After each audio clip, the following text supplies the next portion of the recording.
मोहन मैया मैया कहने लगे मोहन मैया मैया कहने लगे मोहन मैया मैया कहने लगे मोहन मैया मैया कहने लगे मोहन मैया मैया कहने लगे मोहन मैया मैया नंद बाबा सन बाबा ओ बाबा बाबा सन बाबा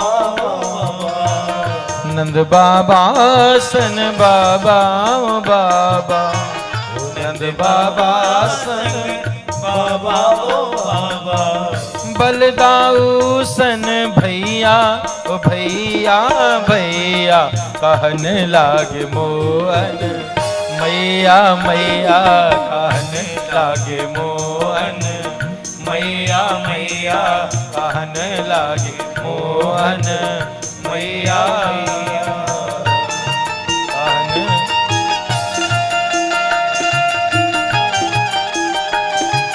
हरि वो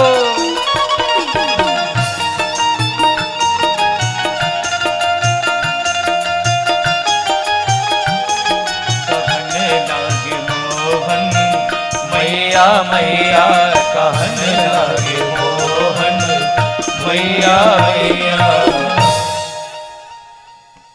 ऐसा सुंदर एक वर्ष ठाकुर जी हुए नित्यानंद प्रदान करते हैं। लेकिन ज्यों ही ठाकुर जी का एक वर्ष का समय परिपूर्ण हुआ, जन्माष्टमी का पर्व आया। एक तरफ मैया यशोदा सवेरे से लल्ला को स्नान कराती हैं। 1 लाख घी के दीपक मैया यशोदा ने बनवाए और लल्ला के आयुष्य के लिए यमुना में दीप दान किया, गौओं को चारा खिलाया, ब्राह्मणों संतों को भंडारा भोग पवाया। बड़ी धूमधाम से मैया यशोदा लाला का प्रथम जन्मोत्सव मना रही हैं। लेकिन इधर एक माँ की ममता रो रही है। कारागार में पड़ी माँ देवकी आज बहुत रो रही हैं। सवेरे से वसुदेव जी महाराज समझा रहे हैं, देवकी क्या बात है, क्यों रो रही है। यश देवकी मैया की आंखों में केवल एक बात के लिए दुख है, इस संसार की कितनी अभागिनी मां मैं हूं, जिसके 6 के 6 पुत्र उसके सामने मार दिए गए। 2 पुत्र जो इस संसार में देख हैं, उनको मैं देख तक नहीं पा रही। एक बार अपने ही संतान को गले लगा करके मैं अपना वात्सल्य नहीं लुटा पा रही। 1 वर्ष से मेरे बच्चे ने क्या खाया, क्या पिया, कैसे रहता है, कैसा दिखता है, मैं देख नहीं पा रही। वसुदेव जी कहते हैं, देवकी ये समय की मेल है, समय की बात है। लेकिन एक माँ की ममता जब आज भारी पड़ी, वसुदेव जी ने कहा, तुम्हें तुम्हारे पुत्र का समाचार चाहिए हो तो मैं मंगवा सकता हूं। अपने कुलगुरु गर्गाचार्य जी को बुलवाया, चरणों में वंदन करके पूरी बात गर्गाचार्य जी से बता दी। कहते हैं, सचिव वेद गुरु 3 जो प्रिय बोले भयाश, राज धर्म तन 3 कर होई बे गए ना। अपने मंत्री से, सलाहकार से, आज कह सकते हैं वकील। एक वकील है तो ऐसा होता है जो गलत होने पर भी आपको सही मान करके साथ नहीं छोड़ता। उसको पता है कि नहीं हत्या इसी ने की है, लेकिन पैसा पहुंच रहा है तो वो आपको गलत नहीं साबित होने देता। लेकिन उसको पूरी बात जानकारी में नहीं देंगे तो फिर मुकदमा जरूर हारेंगे। छुपाव नहीं होना चाहिए। सचिव से, अपने वैद्य से, डॉक्टर से, डॉक्टर साहब से अगर अपनी बीमारी के लिए पूर्णता से नहीं बताएंगे तो इलाज संभव नहीं साहब, कहीं ना कहीं डिफॉल्ट होगा। ऐसे ही सदगुरु से, अपने गुरु, अपने आचार्य से किसी भी बात को छुपाना, फिर आपकी साधना में पूर्णता नहीं आ सकती। गर्गाचार्य जी को पूरी बात बता दी। महाराज, ये जो नंद बाबा के घर में पुत्र हैं, कृष्ण और बलराम रूप में, वो दोनों पुत्र वो मेरे ही पुत्र हैं। इस तरह से प्रभु हम रातों रात पहुंचा दिए थे, ये सब माया है। और देवकी मान नहीं रही हैं। हम कंस को जानते हैं, अगर कंस को तनिक भी खबर लग गई कि ये दोनों वसुदेव जी के पुत्र हैं तो उन बच्चों को मार डालेगा, बड़ा क्रूर है। इसलिए कृपा कर आप जाइए और उन बच्चों की कुशलता का, उनके क्षेम का समाचार ले आए। हाँ,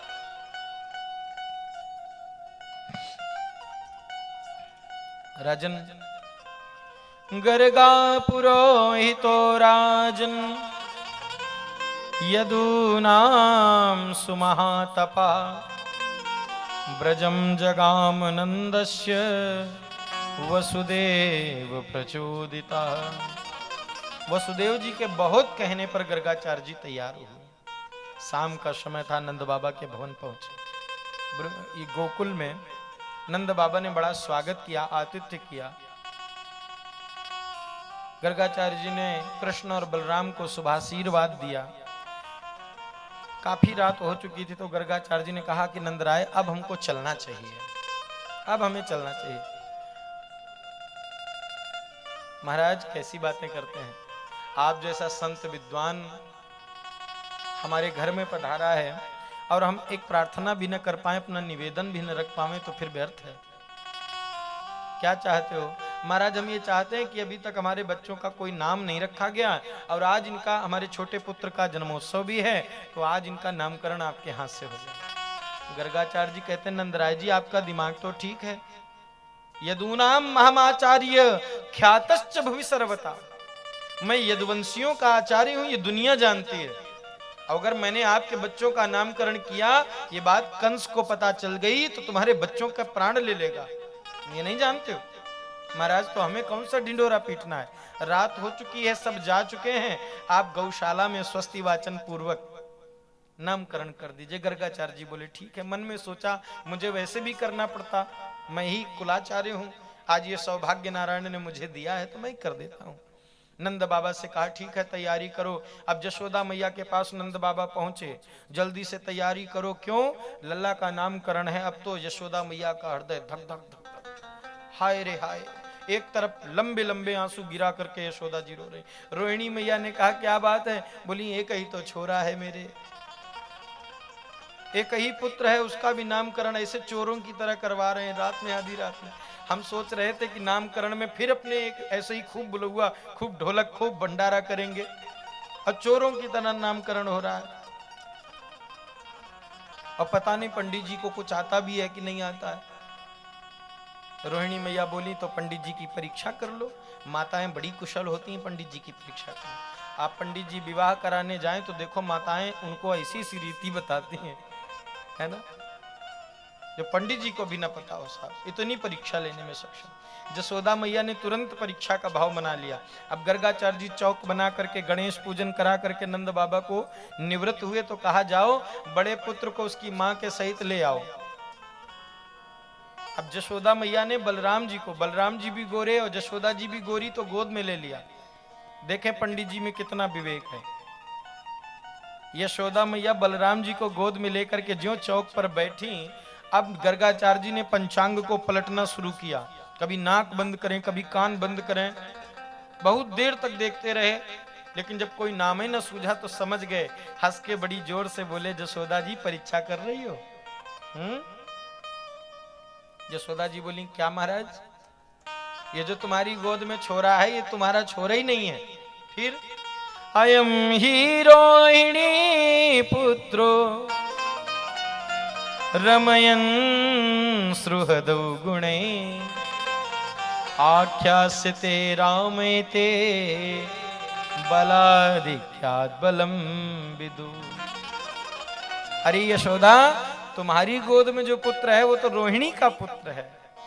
अयम ही रोहिणी पुत्र, तुम इसको गोद में लेके क्यों बैठी हो? तो जसोदा जी ने कान पकड़ लिया, महाराज थोड़ा सा गलती हो गई, हम परीक्षा कर रही थी, कोई बात नहीं, कोई बात नहीं, इसका नाम राम होगा, ये सुहृदों के हृदय में रमण करेगा, इसलिए इसे राम कहा जाएगा। लेकिन बल इतना शरीर में होगा कि लोग इसे मिला करके बलराम कहा करेंगे, कोई बलभद्र कहेगा। और तो और यशोदा, इस पुत्र ने एक साथ दो माताओं के गर्भ में स्थान रखा है, इसको किसी अन्य माता के गर्भ से कर्षित किया गया है, इसलिए इसका नाम शंकर्षण भी होगा। गर्भ स्थानांतरण हुआ है। यशोदा मैया गदगद हो गई, रोहिणी जी की गोद में बलराम जी को दे दिया। अब लाला को लेके बैठी और ज्यों गर्गाचार्य जी ने लाला का चेहरा देखा, आहा, एकदम से मुंह से निकल गया, कितना भी सच कितना भी छुपाओ, अरे अरे ये तो देवकी का छोरा है। ज्यों कहा ये देवकी का छोरा है, नंद बाबा के तो तलवे में आग लग गई। महाराज क्या कह रहे हो? नंद बाबा